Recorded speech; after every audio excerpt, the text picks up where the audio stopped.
మళ్ళీ మీలో ఉన్న భయమును తొలగించడానికి, మీలో ఉన్న దిగులు తొలగించడానికి, మీలో ఉన్న బలహీనత నిర్మూలన చేయడానికి, మీ అప్పుల సమస్య నుంచి దిగులు పడే ఆ సమస్య నుంచి విడుదల పొందించడానికి జీవముగల దేవుని సేవకుడుగా ప్రకటిస్తున్నాను.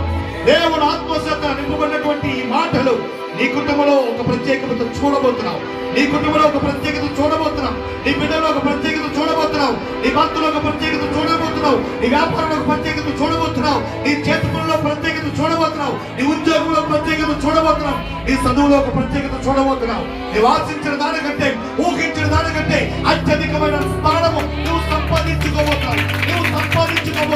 ఆ కార్యం ఇప్పుడు జరుగునుగాక, ఆ క్రియ జరుగునుగాక, ఆ బిడ్డ జరుగునుగాక, ఈ చూత క్రియ ఇప్పుడు జరుగునుగాక.